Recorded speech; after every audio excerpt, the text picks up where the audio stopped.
honor of the upcoming movie Wicked, let's make some cookie dough pops. So when I saw this at the grocery store a few days ago, as a theater kid and as someone who likes baking, I was very excited for this.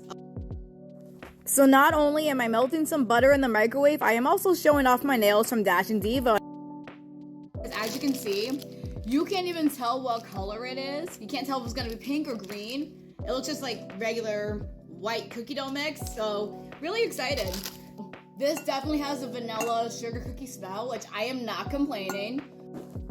So once everything is added, I mixed it up, and by the looks of it, we got pink. Oh my goodness, look at that. That is so pink. It is right now definitely too soft to do anything with this, so I'm gonna have to finish mixing that up. I think we're pretty much good. I'm just gonna wrap it up and put it in the fridge so it'll be easier to work with, because you're not gonna really get a cookie dough truffle out of that. So, since this is safe to eat because it's a cookie dough pop, I got a little bit left on the spoon, so I'm gonna taste test it right now. Not complaining.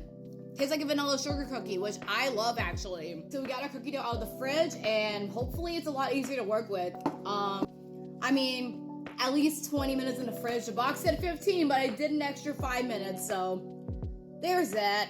Oh boy. You can see.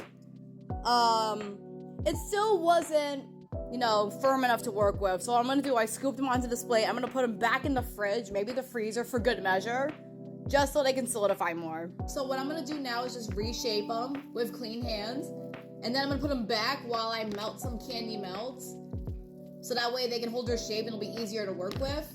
But right now I'm just kind of reshaping them into little cookie dough pop shapes like that, and then we'll just put them back in the fridge until we're ready to go back to dipping and decorating, and then we're pretty much all set. I am so excited for these, honestly. I am not gonna lie. I'm gonna take these little candy melts or melting wafers, whatever you want to call them, to the microwave. Gonna microwave them on 30-second increments, and then just stir in between until they're fully melted. What I'm currently doing is just dipping the end of the stick into the chocolate and then just sticking them right into the center of this cookie dough pop. So I got this a little bit more melted. This is actually more of what I was looking for. I had a little bit of half and half, just to thin it out, because it was like, for me, it was solidifying too quick, and I was not gonna be able to dip these cookie pops in by any means. So hopefully, the chocolate can still set on this properly. Well, here's the one I started, but I was not getting anywhere with the dipping. So what I'm gonna do is I'm gonna take the spoon and just kind of, there's two things I can actually do. Either one, just swirl it in and then just tap it on the side. But let me try that first, actually. So I've never made a cake pop, guys.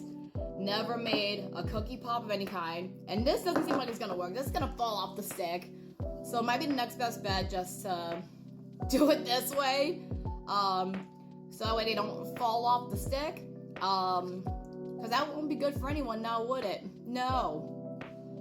These, I can already tell, are not gonna be super, like, it's literally falling apart, guys. Like, this dough is so soft no matter how long I had it set in the fridge.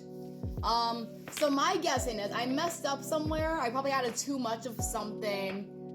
I'm gonna have to look back in the video and figure out what it is I added too much of. Let's see what I'm working with. We're gonna have to think of a different plan. I must have messed up somewhere when, making the cookie dough itself, because no matter how long I let it sit in the fridge, it should not be literally melting. I don't know what I did. And I guess maybe the half and half I added is starting to make the chocolate kind of separate, and I might have heated it up too long in the microwave. I can't win, guys. We are just gonna dip the tops of these cookie dough pops into the sprinkles, I think. Yeah, because that chocolate, I don't think I'm gonna be able to use it, but at least maybe the sprinkles can be my saving grace in this. So I think the best thing to do in this case, since I have no chocolate, that chocolate is not gonna be good for anything, only because it's like literally separate. I think the half and half had something to do with that, and plus I probably heated it up for way too long. So we are probably just gonna end up doing this. Just dip the tops and hope for the best. Can't blame Betty Crocker for my epic fail in this. This was definitely the fault of the user.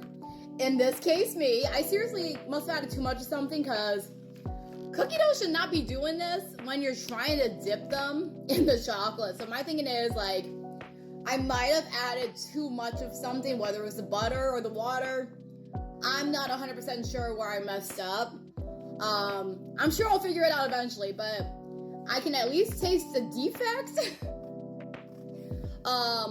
I'll at least taste test the one that literally fell apart, so we're just gonna do that. Taste is good. I definitely added too much of something though. So hopefully the other ones I have sitting in the fridge can definitely firm up more. Cause I should not be scraping cookie dough off a plate and literally have it fall apart. At least it tastes good, I'm not complaining.